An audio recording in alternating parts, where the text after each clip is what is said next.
Hey everyone, I'm recording this just hours before the Oscars are actually due to air, and I just wanted to make the time. Hopefully, I can get it up on time. I'm not sure exactly when it'll be up, but I wanted to make my picks before they're decided for which films would I pick for the Oscar winners this year, 2026. For a quick backstory, last year for the 2025 Oscars, that was the first time I had really followed the Oscars closely, made a point to watch all the Best Picture nominees as well as all of the acting nominees and the animated films. Like I got essentially my goal was to get all the Best Picture nominees, and then I was like, well, while I'm doing this, let me clean up these couple ones, and then the animated wasn't too hard for me, so I did that.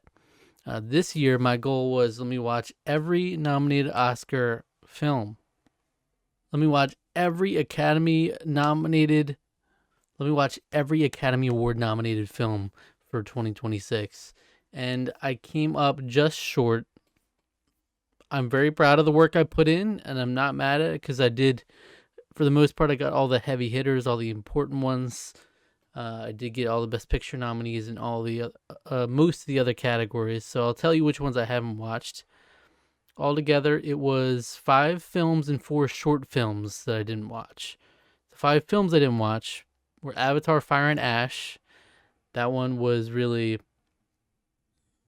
I was gonna say none of these were for lack of trying, but that one and one other one were for lack of trying because I easily could have watched. I just wanted to rewatch the first one, and I still needed to watch the second Avatar, and I just didn't make the time to do that in time while it was in theaters. Once it was out of theaters, I had no shot because there was not any way to watch it online. The other one in that similar category is Jurassic World Rebirth because I didn't watch the previous Jurassic World, wanted to watch that first. And I also just didn't feel quite compelled enough to watch this one. Like I could have really crammed the last yesterday and today and finished that one, but I was just like, well, it's not as important. I'm still not going to get all of them, so might as well save it. Um, so those were the two like franchise films, but I also didn't watch Cutting Through Rocks just because I didn't find it anywhere. I did hear that you could use VPN and watch it, I think on Mubi maybe. I didn't get the chance to try that one, so that could be on me if that was easy to do. And then there's Sarat, which was similarly, it wasn't any theaters near me, wasn't able to find it online anywhere. And then Kokuo, which is what I'm really interested in seeing.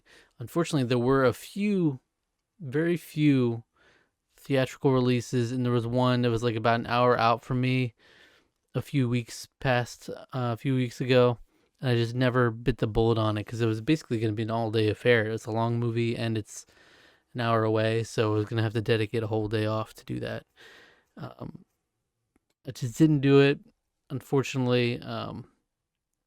Hopefully, I can watch that at some point. Hopefully, it comes online somewhere because I'm really interested in that one. And then the short films I didn't watch are Butcher Stain, Children No More Were and Are Gone, A Friend of Dorothy, and The Three Sisters. So I'll bring them back up when we get to the categories they were in, but for the most part, that's great. I mean, even for the shorts, I had at minimum 3 out of 5 for those watched in each category. I honestly fumbled that too because there was an opportunity. I didn't realize there was one close enough to me. It was about an hour out that I could have watched all the Oscar nominated shorts together. There was a showing today. I was like, do I really want to try to do that? Because it was a 3 hour and 40-minute showtime or runtime. And I've seen most of the shorts. So most of them would be rewatches just to get those ones that I missed. And so I was like, next time. All right, next year I'm gonna make an effort to do that. We'll see if I go for the full Oscars get death race as it's called of watching every nominee. I would like to do that, but it was very challenging. It was even like with the amount that I got, I was pushing all the last couple weeks. We're watching just 2026 Oscar nominated films versus anything else. So I would like to. We'll see if I can go for it. But at the very least, I think mainstay every year will be watching all the Best Picture nominees at the very least. So without further ado, I'm going to go through the categories. I'll try not to dwell too much on each one because there are a lot to get through, but also it's an opportunity for me to talk about some movies I haven't talked about really, and also just recontextualize some other ones. And like I said, I'm pretty new to the Oscar game, so it's not so much about the predictions for me. It's mostly going to be my personal picks. What would I choose? And I'll provide input as to where the Oscar race seems to be for these categories, and maybe I'll try to make a prediction for each one. But some of them are tough this year. There's some close races, and I'm just interested to see how it shakes out. Hopefully, we get some fun stuff tonight. Obviously, I'll be doing a video for the Oscars as well, so stay tuned for that. All right, we're gonna run our way all the way up to Best Picture from the lower categories. So first one up is Best Visual Effects. And of these, this is my weakest category because I haven't seen Avatar Fire and Ash or Jurassic World Rebirth. I've only seen F1, The Lost Bus, and Sinners. I just watched The Lost Bus recently, like the last couple of days, to try to get those last minute movies in. And I gotta say, it was ultimately, I enjoyed it. I wouldn't say I loved it, but the visual effects were definitely a standout. Like just fire, so many visual effects in the mix, and it's kind of crucial for the film. F1's got great work there. Sinners is the one that doesn't stand out as much, but there are smaller effects, and then there's obviously the whole smoke and stack element of it, which is the primary reason I have to assume it's nominated here. Which is super impressive, like no doubt. That being said, Jurassic World Rebirth was a shock nomination. It's kind of weird, from what I've heard. Is along the same as the last couple of Jurassic World films, which were not great, and so that's interesting to me. Obviously, I can't speak to the visual effects there, but Avatar: Fire and Ash, it's one of those things where it's like even if you haven't seen the movie, you know the previous work, you know the precedent, it's going to win. Like plenty of people, I'm sure, voted for it who haven't even seen it. Like I would pretty confidently vote for it having not seen it, so that's one of those you just know from how the film is that it's kind of like that's what it is. If nothing else, it's a showcase of super visual effects. That one, there's really no doubt whatsoever. That's a slam dunk. Best film editing. The nominees were F1, Marty Supreme, One Battle After Another, Sentimental Value, and Sinners. These are all Best Picture nominees. I have seen all of these. The obvious one that seems to be the front runner is F1, but the more inspired and the choice I would go with is One Battle After Another. I think that's the best film editing. When I think of best film editing, I think of the ones where the runtime just flies by. I think that's the beauty of editing. Editing is one of the weirder categories and harder ones to nail down exactly, like what is good film editing, what is not. And that's why it tends to go to the snappier edit, because F1 it's like, ooh, fast cars cutting back and forth. But there was actually scenes in that film that actually stood out to me early on, and I made a point in my Letterboxd review that I didn't like the editing.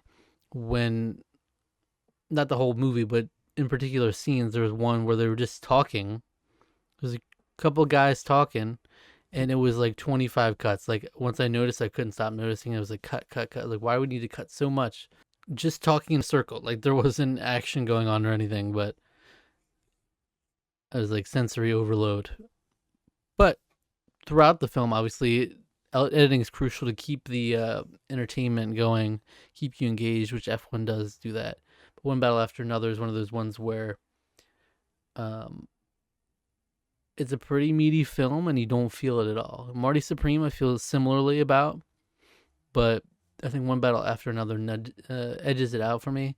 I would like to see that win, but it's also very possible that F1 wins, but it would be a good win for One Battle After Another. Best costume design.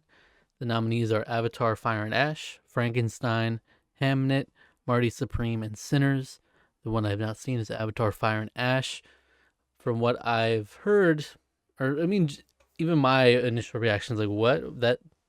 That's a weird nomination, because like, yes, someone has to design the costumes that the CGI characters wear, but that's not really the spirit of the nominee of like the category to me, and it's a very weird nomination, especially like when Wicked for Good was snubbed in all categories, and this one in particular seemed like a layup. It literally won for best costume design from Paul Tazwell last year for the same, almost the same costume design. It's kind of funny because it was all done in the same shoot, so he did all the same work pretty much, just slightly different ones. So that's kind of wild. It's like they went out of their way to snub Wicked for Good and put Avatar Fire and Ash in there. They had nothing else. So I haven't seen that one, but wouldn't have been my pick anyway, I'm sure of that. Marty Supreme and Hamnet are great. They're more to the time periods they're set in, but they're not going to be standouts for best costume design. They're not going to win something like this. So it's going to come down to Frankenstein and Sinners. Is most likely heavy on Frankenstein. This has been one of the ones that Frankenstein's been assumed to win for some time now. The only reality in which it doesn't win is if Sinners has a really good night, which it still could and not win this, but it could have an exceptionally good night in which it's just picking up tons of categories. It's totally not out of the realm of possibility. And I wouldn't be mad at it either. I love the costuming in there. It's hard not to just go with Frankenstein though, because the more lavish, in your face costume design, and as someone who's not a professional in that field, that's kind of what you're gonna tend to gravitate towards. Best makeup and hairstyling, the nominees are Frankenstein, Kokuo, Sinners, The Smashing Machine, and The Ugly Stepsister. This is a fun one because it's got some more inspired nominations. I haven't seen Kokuo, though I think it sounds really cool and sounds like the makeup is really like crucial to that film as well, so that's cool. Cool nomination. The Smashing Machine is a fun one because it's not a great film, but that's a standout element of it, so I'm glad that that's acknowledged here. Like, the makeup work is clear as day there. And then one of my favorite nominations of the night when they announced them was The Ugly Stepsister. Very inspired nomination, and I do quite enjoy that film. Again, all that being said, Frankenstein is the slam dunk favorite here, and it's even less close than costume design, I fear. But I mean, look, it's the most elaborate. The Smashing Machine is very elaborate. The Ugly Stepsister has moments of real greatness in there. But it's hard to deny Frankenstein. Personally, like if I were to personally vote, I would just vote for The Ugly Stepsister because I think it's like the most inspired nomination here and it deserves more credit. But not bad at Frankenstein, which will be winning pretty much certainly. For Best Cinematography, the nominees are Frankenstein, Marty Supreme, One Battle After Another, Sinners, and Train Dreams. This one is tough. It's most likely One Battle After Another, and that's probably the one I would vote for. I think it demonstrates some great cinematography in there. There's standout scenes from the cinematography in particular, especially, the scene on the road towards the end. You'll know it if you've seen it. Obviously there's the pivotal scene in Sinners that you can point to as well. And again, One After Another seems like the likely winner here, but Sinners is a possibility if it's doing really well. Again, like, it's really unsure going to these Oscars whether it's going to be like One Battle After Another and Sinners both picking up wins, which is what I would like to see because I love them both. And it's not as fun if it's a sweep. But it's possible that it ends up being a sweep sort of situation where one edges the other out in a lot of these categories and picks them all up. But Train Dreams is the most inspired nomination here, and it's the one that's like, because that's the element of that film that stands out the most. Some really beautiful, gorgeous shots, and crucial to that film. So I would love that to win for that reason. But thinking objectively, I would probably say One Battle After Another would be my pick. And probably what I would predict. Best production Best Production Design. The nominees are Frankenstein, Hamnet, Marty Supreme, One Battle After Another, and Sinners. This is another one for Frankenstein. Frankenstein's interesting because it has like no prospects to win in like some of the bigger categories, but it's been almost like it's almost tied up these three categories of production design, makeup and hairstyling, and costume design for some time now. It's just been like that's a Frankenstein batch, which has made all those categories kind of less exciting. But production design in particular, I can see that, and I totally would understand that winning, because especially if you go and watch, there's a little documentary on Netflix. I just try to shout it out when I can. It's not the most amazing thing, but it's just fun. It's Frankenstein: The Anatomy Lesson, which just gives you a little bit of the behind the scenes on some of these elements in particular. Like it goes through the pillars of like production design, makeup, and costume design in particular. So it's almost like a showcase for these categories. And that's just like that made me appreciate it much more for that element. Hamnet is excellent, and Marty Supreme is really cool and really transporting you to that time period really well, and just setting that up in the city pretty much. One Battle After Another is a little more, it's modern, it's less, it's more understated, so that would be very surprising if that one. Sinners is an amazing, it's an amazing option. The Juke Joint in particular is obviously a great showcase for that. So it'd be between Frankenstein and Sinners for me. I would probably vote for Frankenstein. I don't know. I'm really torn whether I would vote for one or the other, because I was about to say I would vote for Sinners because it's the more interesting one, and less expected one. But also Sinners is most likely to win many more awards than Frankenstein. But I don't know. We'll see. Frankenstein would be my prediction, and my vote would probably be Frankenstein. Best casting. This is the first time the Oscars have done this category ever. The nominees are Hamnet, Marty Supreme, One Battle After Another, The Secret Agent, and Sinners. This is an interesting one because technically it's you're awarding the casting itself. Like, it is not a Best Cast an Ensemble award. You're awarding like, it seems to be like the people who are nominating or casting like the smaller roles, the cameo roles, and the supporting cast more than like, like One Battle After Another casted Teyana Taylor, Leonardo DiCaprio, Sean Penn. Like it doesn't seem more to be really going for that. But I think that's how people are going to vote. They're probably just going to vote for Best Cast. And in that case, I think Sinners wins that. And I'm not mad at it. Sinners would probably be my vote for this category. Because I'm kind of probably going to reduce it to that too. It's hard to really take out and be super nuanced about it if that's not really going to be how people vote, I don't think. Hamnet, I do want to give a shout out to Hamnet because Jacoby Jupe is just like next level talent for a child actor, and that's very hard to do, and that's going to come down to the casting director in particular. Best Sound, the nominees are F1, Frankenstein, One Battle After Another, Sinners, and Seurat.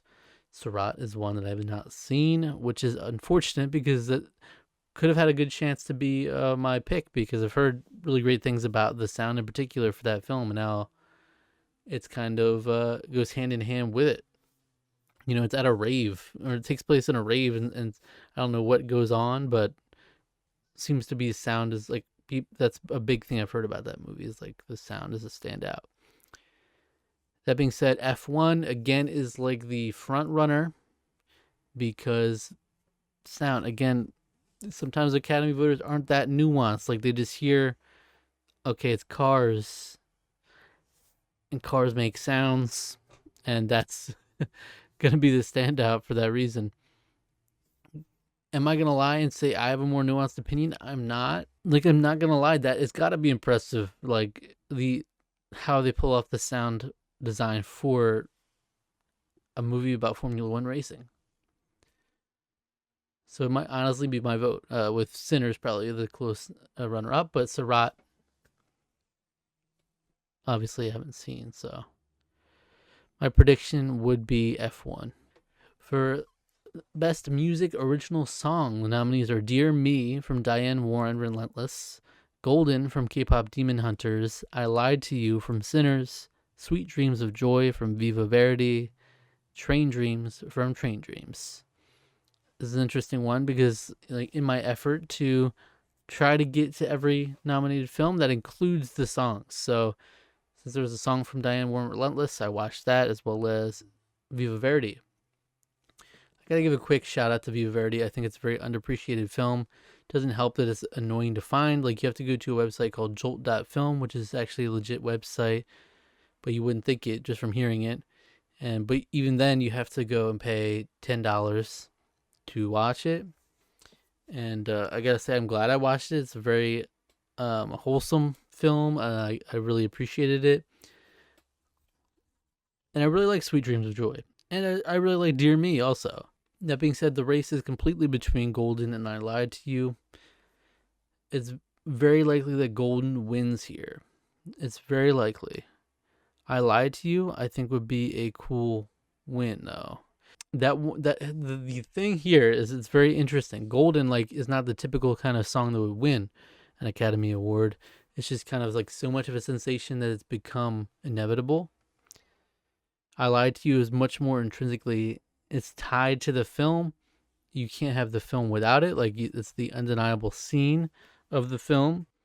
And so in that way, it's very much more of an Oscar winning type of song. And so while Golden is the front runner, there's definitely a possibility, again, if Sinners has a really good night. I keep saying this because we're so unsure whether it'll be like splitting awards with One Battle, if One Battle will be getting most of them, if Sinners will be getting most of them. We don't really know.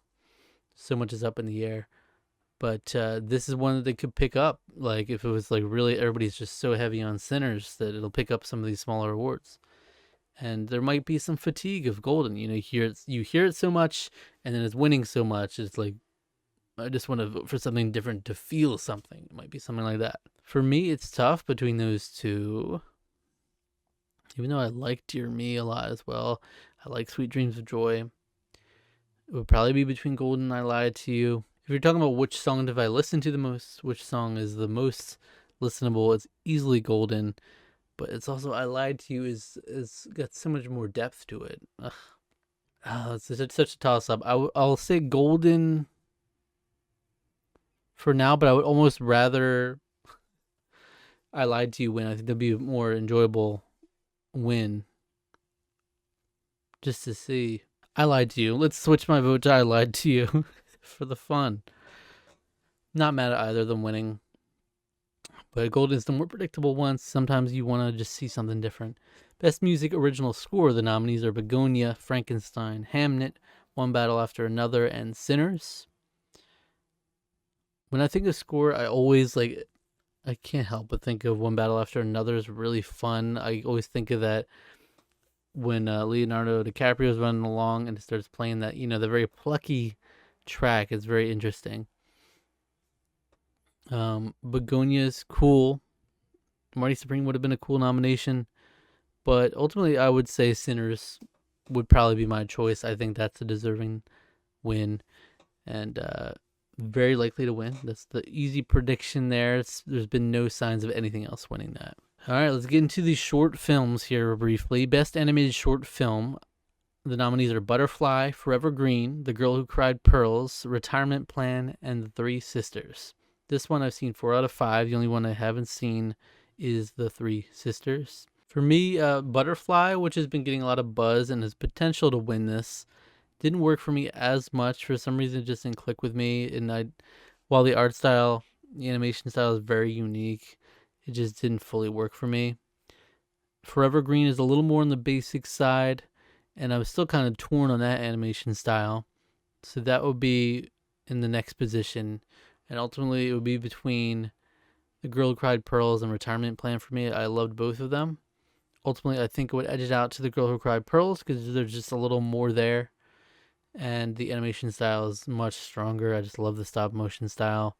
That's what I would pick. I think it's really cool, very cool tone to it. Um, I'm gonna go ahead and just predict that because the shorts can be unpredictable sometimes. I'll predict that wins as well, but it might just be one of the more basic ones. Or it could be Butterfly for the narrative, which is cool. For best live action short film, the nominees are Butcher's Stain, A Friend of Dorothy, Jane Austen's period drama, The Singers, and Two People Exchanging Saliva. I have not seen Butcher's Stain or A Friend of Dorothy, unfortunately. Of the three I watched, they're all enjoyable. Jane Austen's period drama has gotten a lot of buzz for being funny, and the concept is very funny, but it just didn't click for me as much as it has for a lot of people. I loved The Singers, and Two People Exchanging Saliva is really cool as well. Honestly, The Singers might be my favorite. I just think it's really cool. Two People Exchanging Saliva is a lot more ambitious. So that's definitely the case. And I would probably pick that as the likely winner for that reason. And I'm not mad at that at all. I think that while I might prefer The Singers, just like an enjoyment level, I think Two People Exchanging Saliva is more deserving of the win. So that's what I would say.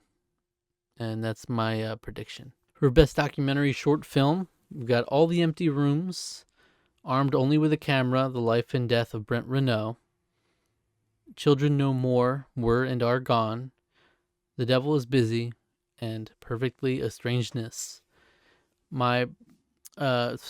First of all, I have not seen Children No More, Were and Are Gone, but I have seen the rest of them. I really liked this category for the most part. Perfectly Estrangedness is easily the weakest.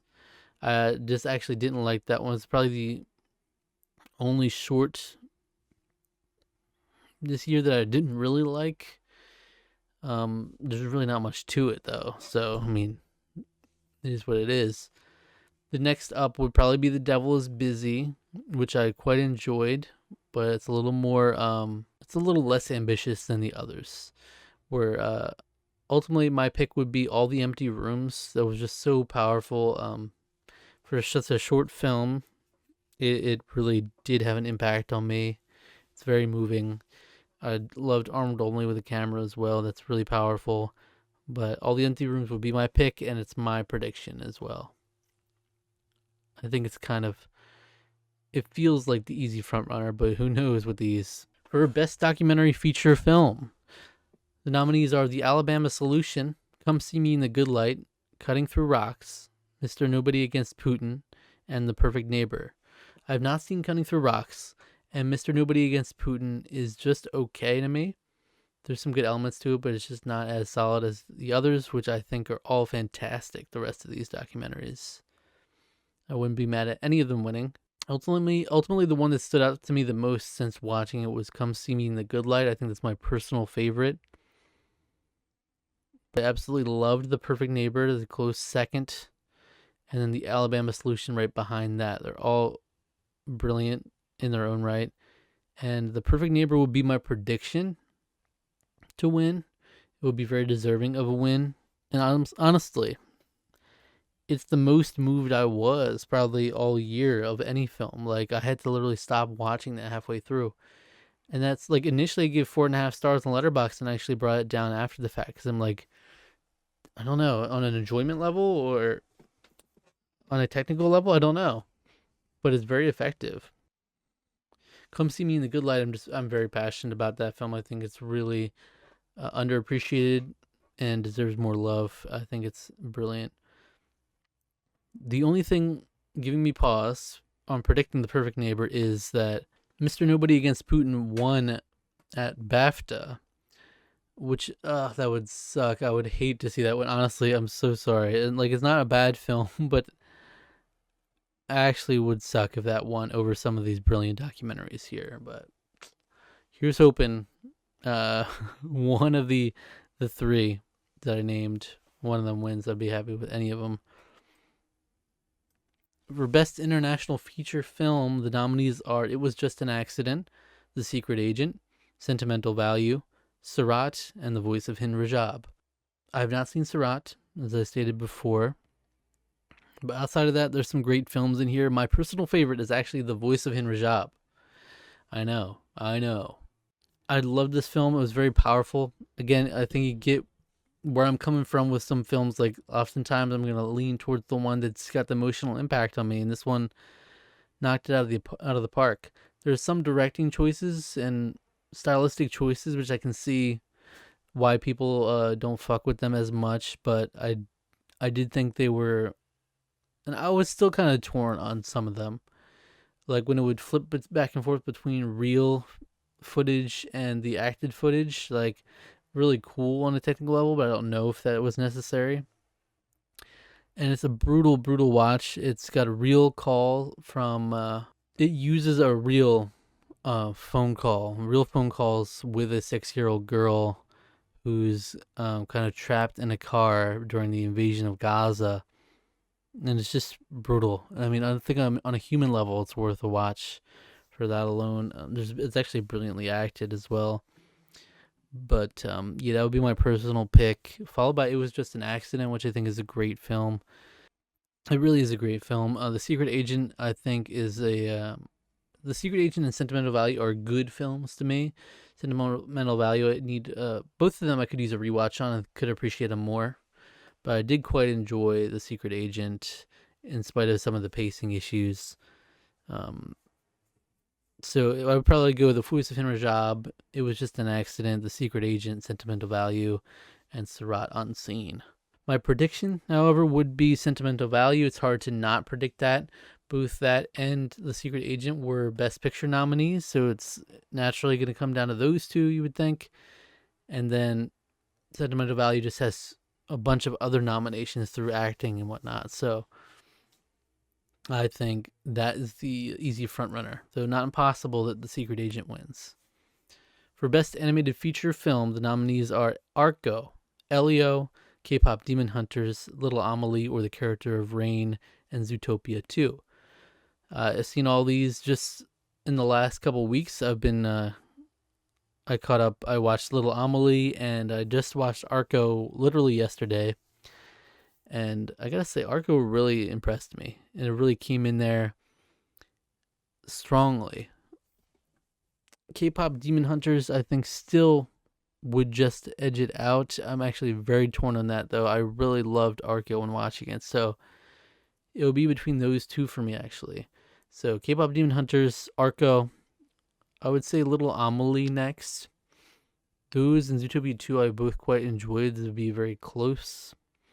But I think Little Amelie, the animation style and the presentation of that, the narrative, is strong enough where I would rather see that win over Zootopia 2. And maybe slightly prefer it. Elio will be on the bottom, which I did enjoy, but I don't think like in almost any other year would be nominated. Like, it's really not the kind of film where it would be like should be an award nominated film. Certainly not an award-winning film. So if K-Pop Demon Hunters wasn't here, it'd be a much more interesting race, but this is a slam dunk, so that's my prediction. And would probably be my pick right now, though. Arco, I adored. I think it's super charming. The characters are so charming. I really loved it. So that's right up there with it. For Best Writing, an Adapted Screenplay, the nominees are Begonia, Frankenstein, Hamnet, One Battle After Another, and Train Dreams. As my favorites of this category, I would probably just go with One Battle After Another, though I think Begonia is really cool screenplay as well. And One Battle After Another is far and away the front runner for this category, so that's my prediction. For Best Writing Original Screenplay, the nominees are Blue Moon, It Was Just an Accident, Marty Supreme, Sentimental Value, and Sinners. The first mention of Blue Moon, which I think is interesting. Obviously, the writing is so heavy in that film. I'm not surprised. Like, that film is just all writing. It's heavy on the dialogue and really relies on that. The film wasn't amazing to me, but there was some strong writing in there. It Was Just an Accident. It's a really solid screenplay. Marty Supreme, Sentimental Value, both great screenplays as well, but Sinners, which is the likely or not not even a likely winner. It's almost a guaranteed winner. That would be my prediction and my pick as well. Which is interesting because I think I prefer Marty Supreme as a film, but I think the writing I don't think needs to be awarded for that film. I would probably prefer Sinners to win that.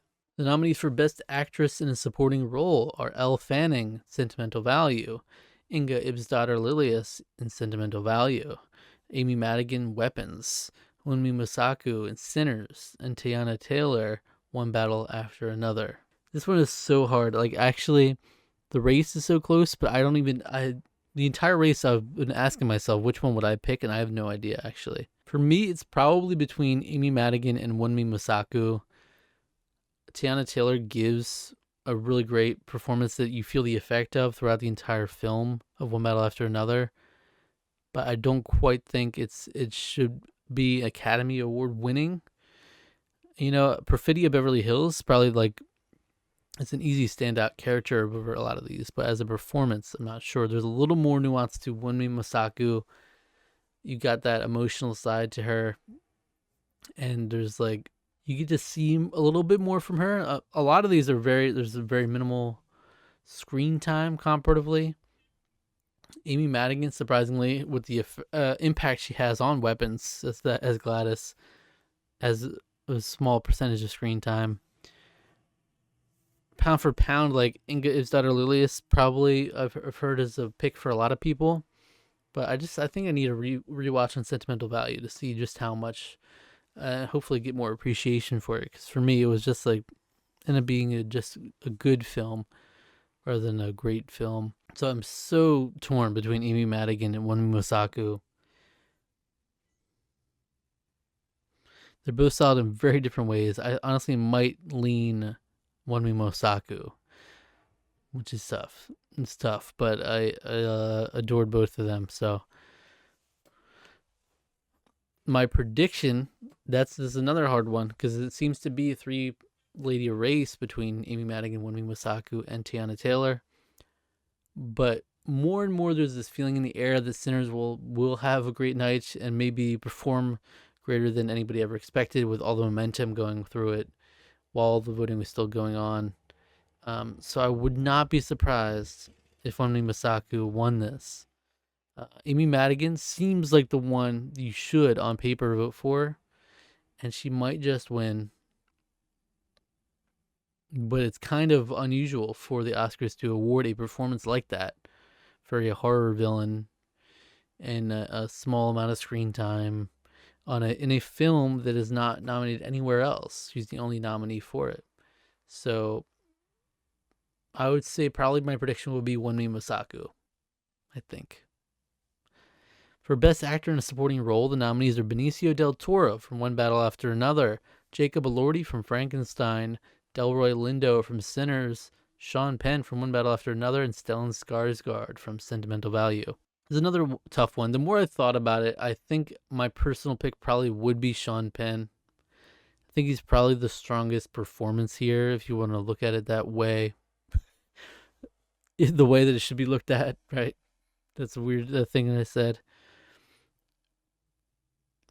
But I guess my point in saying that is that like I wouldn't be excited necessarily for Sean Penn to win because he's shown that he actually doesn't care whether he wins or not, and I wouldn't personally have that impact my voting, but undeniably I think it would be much more enjoyable to see Delroy Lindo win. Like that would be a much bigger moment. He would appreciate it more, etc., etc. I think Benicio del Toro, while he's a fun character, he's easily lovable character in that film. One of my favorites. His performance is probably the lowest in terms of an award-winning performance. Jacob Elordi is great in Frankenstein. Unfortunately, he's just really fallen out of the conversation since the Critics' Choice Awards where he won. Stellan Skarsgård is solid, but wouldn't be my pick. So for me, Sean Penn would be my personal pick in terms of who I think is the best, the bigger standout in the film. But Delroy Lindo would be a lot of fun. And again, if Sinners is having an amazing night with the momentum, would be an amazing win. Like, it's not impossible to see. But Sean Penn would be my personal pick and would still be my prediction. It's just hard not to really predict him on paper, but would love to see like a Delroy win out of the blue. The nominees for Best Actress in a Leading Role are Jessie Buckley, Rose Byrne, Kate Hudson, Renate Reinsve, and Emma Stone. A great group of ladies. Kate Hudson should not be there. I'm sorry, like, to beat a dead horse, but like, just one of these is not like the others. It's a stand. It sticks out like a sore thumb. Song Sung Blue. I didn't name their movie. So Jessie Buckley's for Hamnet, Rose Byrne for If I Had Legs I'd Kick You, Kate Hudson for Song Sung Blue, Renate Reinsve for Sentimental Value, and Emma Stone for Begonia. I really enjoyed all the other ladies here. Kate Hudson is good, but shouldn't have been nominated. There's so many others that could have been nominated here and made it even more of a stellar category. Chase Infinity would have probably been my first pick. Jennifer Lawrence, I still haven't seen Testament of Anne Lee, but I've heard Amanda Seyfried is great there. There's a lot of choices you could swap in. But for me, the person who's been winning the entire race, Jessie Buckley, she will win, and she is who I would vote for to win. I think she just does deliver an excellent performance, and every time I've seen her talk on stage, she's just been endlessly charming. I think, like, I became a Jessie Buckley fan from her performance. I just watched If I Had Legs I'd Kick You just yesterday as well, and I really enjoyed it, and I think Rose Byrne delivers an all-time amazing performance there too.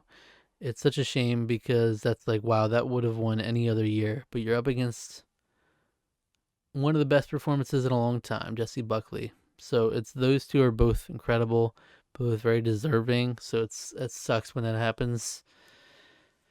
But Jessie Buckley will be my pick. She's my prediction. And then it will be Rose Byrne right behind her. Emma Stone, I think, has gotten understated in this race, almost because a couple things. We're used to seeing Emma Stone nominated in recent years, so there's a little bit of fatigue there, but also these other standout performances. But I do not want it to be understated how much I came out of Begonia being like, that is an amazing performance. So is Jesse Plemons, which is probably another reason why Emma Stone isn't getting as much love, because a lot of people are like, Jesse Plemons should be even more of a standout, and he didn't get nominated because the other category is also very stacked. But yeah, Jessie Buckley, Rose Byrne, Emma Stone, Renate Reinsve, Kate Hudson, in that order. Please. Nominees for Best Actor in a Leading Role are Timothée Chalamet for Marty Supreme, Leonardo DiCaprio for One Battle After Another, Ethan Hawke for Blue Moon, Michael B. Jordan for Sinners, and Wagner Moura for The Secret Agent. Super stacked category. Excellent performances in here. Like, wow. This is a tough one. It's so funny because when I watched Leonardo DiCaprio in One Battle After Another, I'm like, wow, that's the best actor right there. Like, when I watched it, it was like clear as day. That's going to be the best actor winner. And then there became all these other contenders that kind of overshadowed him. It's still very possible he could win tonight. That would be a big, like, because he hasn't won anything up to this, but we don't know who got second in BAFTA after Robert Aramayo. We don't know. That's the big question mark here. So that's why this race is still up in the air a little bit. Michael B. Jordan has taken the momentum, and now it all seems to be looking in his favor versus Timothée Chalamet, who was the front runner from the beginning of the race for some time. If I was personally choosing, it's so hard. I think all of them are incredible. I've always said Timothée Chalamet, I think, does edge it out for me. But I love the others too. Leonardo DiCaprio really has gotten undersold here for what I think is like an all-time performance from him too. Ethan Hawke, incredible showcase of his talent. He completely loses himself in that character. He's unrecognizable. Michael B. Jordan delivers like a really interesting performance of the twin brothers, and his is a little more understated. So I think if he wins, it would be more of a career narrative type situation. Like people just love Michael B. Jordan, would love to see him win. Because it's interesting when I saw the performance, it never struck me as like that's like the winner. And then as the race is going on, it's like okay, it's between Timothée Chalamet, Leonardo DiCaprio, Ethan Hawke, maybe, and then out of nowhere he shoots up and suddenly he's in the front of this race, and I'm really interested to see how it falls. But Wagner Moore, I think, is probably my lowest of these. While he is solid in The Secret Agent, I don't think he's as stand out as the others. My prediction would be Michael B. Jordan. It's super up in the air, but it's hard not to bet on him now, especially with just feeling the momentum of Sinners in the Air.